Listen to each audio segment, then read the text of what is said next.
Já parou a pensar em quais são os parâmetros que você usa para medir se alguém tem ali uma senioridade em teste de API REST? Porque senioridade, eu sempre falo, inclusive, Antônio, que não é simplesmente tempo, saca? No meu framework de senioridade, eu tenho que, é você ter o conteúdo, é você ter o conhecimento. 2, você saber aplicar aquele conhecimento, você realmente aplicar. E 3, que é você lidar com problemas complexos. Mas, é claro, né, essas são 3 variáveis que podem ser utilizadas, mas a gente tem ainda outras, né, cara? Sim, com certeza. Principalmente se a gente vai, né, para o mundo da API REST, é engraçado como essas características, né, esses parâmetros, conversam com essas que você falou. Como, por exemplo, se a gente fosse ver um pontapé inicial, assim, né, como que você sabe se alguém consegue, pelo menos, testar APIs REST, a gente vai estar falando em entender que é uma máquina conversando com a outra. A gente vai estar falando de verbos HTTP, como que é uma request, né? Como você faz uma request? Como você analisa uma response? Então, o que tem dentro de uma e da outra? Então, a maneira com que é essa comunicação, ela é esse pontapé inicial. E aí vai muito de encontro com o que você falou, né? Primeiro você tem que saber o que é, e depois você vai se preocupar em lidar com problemas. Mas se a pessoa ela não sabe nem esse pontapé inicial, é difícil você falar que ela é sênior, né? Que ela tem um conhecimento vasto sobre aquilo. Exatamente, aí é bacana também, porque no ponto 3 desse meu framework, a gente fala sobre lidar com problemas complexos, né? E aí na maioria das entrevistas que eu participei, as pessoas sempre perguntam assim, né? E aí, você sabe de APIs REST? Fala, pô, sei, né? A pessoa fala, mas então me fala aí, me descreve aí quais são alguns HTTP status codes, entendeu? E aí, cara, quando você pensa nisso, se você já viveu na prática, você já lidou com diversos problemas complexos relacionados a isso, como por exemplo, APIs que deveriam ter implementado ali um determinado status code, né? Mas daí você vê, né, que não está, né, que não tá seguindo aquele determinado conhecimento, né? Por exemplo, aqui se esperava um 201, mas está vindo um 200, só que você não sabe explicar, né? Você foi lá e na camada do conhecimento da aplicação, você foi lá e aprendeu que o 201 serve para X, entendeu?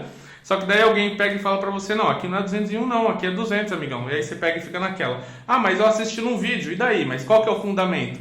Já parou pra pensar nisso? Você já viveu isso, cara? A galera fica, cara, então... não, se você leu, não importa, tá? Porque tem um outro conhecimento XPTO e a pessoa se demonstra mais confiante naquilo e fala sobre um pouco de fundamento e aí você acaba por, caramba... talvez o que eu aprendi eu não aprendi certo. Então, o que eu diria, cara, é você ter o fundamento, você ter clareza, você já ter vivido aquilo e isso faz com que você tenha senioridade, porque você fala de uma maneira diferente, saca? Sim, com certeza. E esse tipo de coisa é que vai fazer com que você não caia, né, nessas falácias de, por exemplo, o que o Júlio falou, né? Às vezes você viu alguém falando que método POST só serve para cadastro. E aí quando você na sua vida se depara com um método POST que não está inserindo nada, você fala, não, isso está errado, é um absurdo. E na verdade não é bem por aí, né? Existem muitos mais mistérios entre o céu e a terra do que julga aquele paperzinho que você leu de uma pessoa que você não conhecia. Então, é muito importante ter conhecimento, mas se a gente entende uma coisa errada e toma isso como verdade, isso pode sim afetar o seu nível de senioridade. Exatamente. E uma outra característica que eu também vejo como sendo que demonstra sua senioridade é você ter uma clareza muito grande quanto ao que são ali as boas práticas de programação. Então, você conhecer sobre orientação a objeto, por exemplo, mas não só, eu sei que existem classes, sei que existem atributos, mas aí o que é encapsulamento, o que é herança, o que é polimorfismo, o que é o uso de interfaces, o que é herança, e realmente você se deparar com uma situação onde precisa usar, onde não precisa usar, e você saber diferenciar, olha, aqui eu preciso, aqui eu não preciso, entendeu? Você conhecer sobre, por exemplo, por que você precisa utilizar arquivos de propriedades em alguns casos, né? Quando você lança uma exceção ou você não lança, né? Então, para mim também, um outro ponto, mesmo você sendo ali alguém que vai testar APIs REST, é você também conhecer sobre essas práticas, porque você vai ter uma proximidade maior com o código. Você vai antecipar problemas, porque vai ter coisa que você vai ler no código que você já vai saber que, não, isso daqui não funciona. Você vai conseguir fazer troubleshooting, né? Você vai conseguir entender o problema, porque se você não entende nada, né, da linguagem de programação que o seu time usa, você fica um pouco vendido, né? Você encontra um problema e aí se você for analisar um log, se você for analisar a classe, você não entende nada do que está acontecendo ali, fica muito difícil, né, de você realmente sair do outro lado, né, entender o que está acontecendo. Então, conhecer a linguagem de programação vai te auxiliar em muitas partes. Você não precisa ser o maior especialista do mundo e entender mais que o time de desenvolvimento, mas eu te garanto que conhecer a linguagem de programação do seu time vai até facilitar a sua comunicação com eles. Isso você pode ter certeza. Mas não é só a linguagem de programação também, né, cara? Também tem a questão da arquitetura, né? E a arquitetura da API REST, ela é formada ali de alguns elementos que são muito, muito comuns, inclusive em outros estilos de arquitetura, né? Como, por exemplo, controllers, services, repositories, né? Qual que é a responsabilidade de cada uma dessas camadas, né? Quais são boas práticas, como que você lida com isso, conhecer pelo menos ali como que é implementada uma API REST, né? Isso me lembra muito do seu post que você escreveu sobre como construir uma API REST e testá-la, né? Então, veja, é um conhecimento que, para você que domina, né, APIs REST, faz com que você exale ali o conhecimento que você tem dentro dessa arquitetura, né, cara?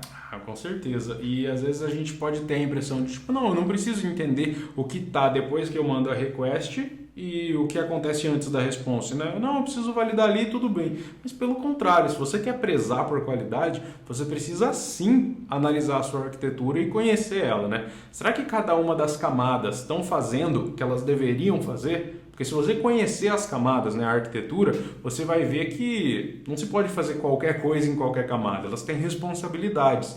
E ninguém criou isso de bonito para poder bater no peito e falar assim, essa é a responsabilidade. Não, existem fundamentos por trás disso. Então, você não prezar por essas orientações, né, por essas convenções, vão te trazer problemas. Não é só de bonito, não é purismo. Então, você conhecer a arquitetura, e no caso, essa que o Júlio falou, né, Controller, Service, Repository, é muito difundida, muito conhecida. E se você conhece outras, se você conhece abordagens que levaram a criar novas arquiteturas aí no seu time, excelente, você pode até propor novas arquiteturas, novas abordagens. Então, isso vai te ajudar muito e, novamente, vai te ajudar em troubleshooting, vai te ajudar a encontrar onde está o problema, se você conhece os componentes da sua arquitetura.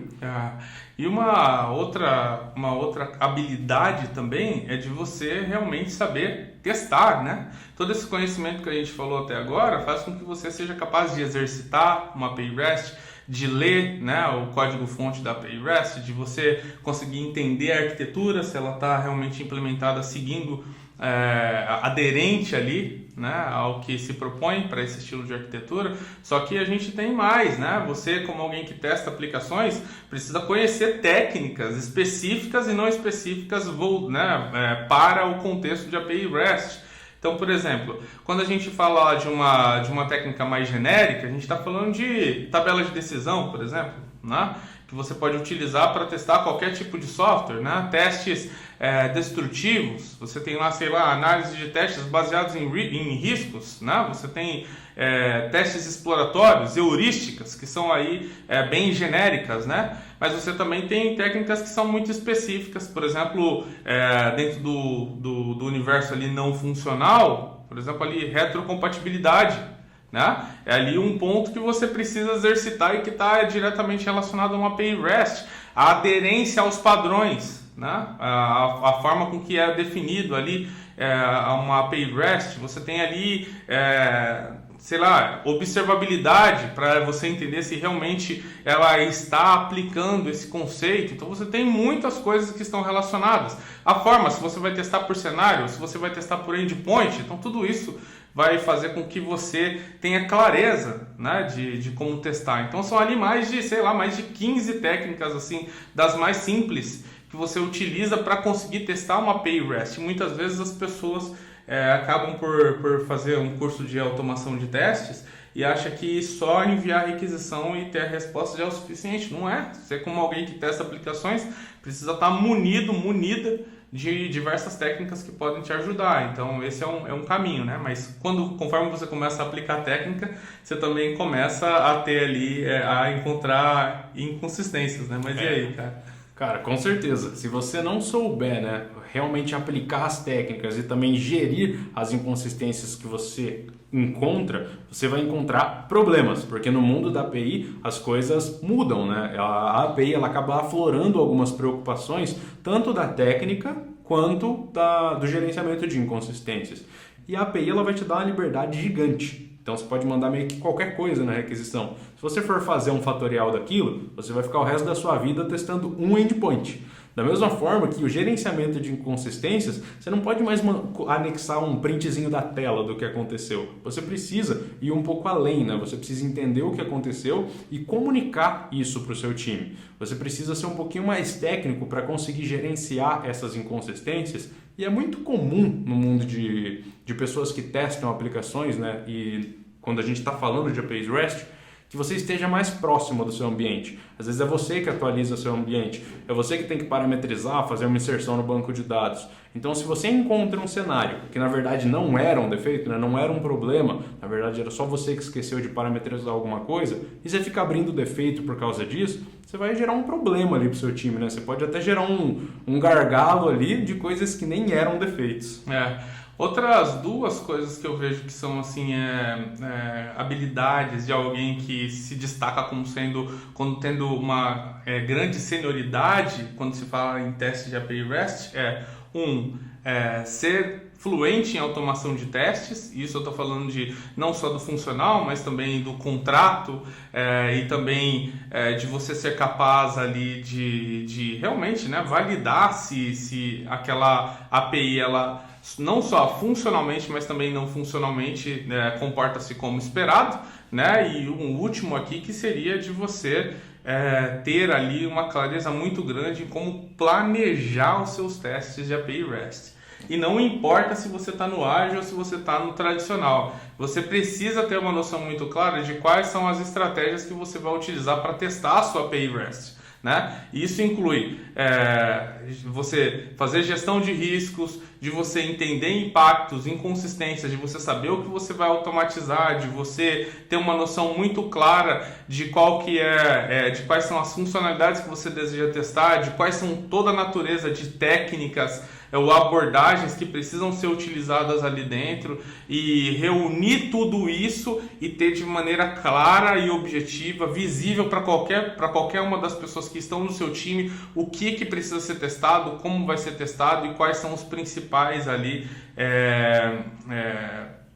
pontos que podem fazer com que aquele projeto, com aquela sprint, ela não atinja sucesso, né? Então eu vejo que esses são aí um bom resumo, né, Antônio, de o que aí são as características, as habilidades de alguém que demonstra ali senioridade em testes de API REST. Com certeza, esse planejamento ele vai ser o fechamento do todo, né? Ele vai ser onde você consegue aplicar, né? Você precisa saber usar o seu conhecimento. Então, beleza, você sabe sobre teste de performance. E se você der a mesma prioridade, né, para testar a performance de uma telinha lá, um endpoint que vai ser chamado numa tela, que quase não vai ser acionado, ele é acionado raramente. E vai ter um resgate de um cupom que vai ser acionado todo dia. Quando for para produção vai ser uma loucura. E você deu a mesma prioridade para testar a performance, né, para verificar a performance desses dois. Será que você está planejando certo? Então saiba aplicar o seu conhecimento. Esse é só um exemplo, né? Então tem um mundo todo aí para a gente conseguir medir essa senioridade. Show. Bom, Antônio, mais uma vez, obrigado por estar por aqui. É um grande prazer. E também para vocês que assistem, não esqueçam, tá bom? A gente está com o nosso e-book Kit de Sobrevivência em Teste de API REST, que você pode baixar aqui embaixo na descrição. A gente também tem aí, em agosto, no dia 11, né, a oportunidade de vocês participarem também de um webinário sobre anatomia dos testes de API REST. Vai ser um momento muito bacana aí, gratuito, o link também está aqui embaixo. E sigam a gente nas redes sociais e dessa forma vocês conseguem se manter atualizados.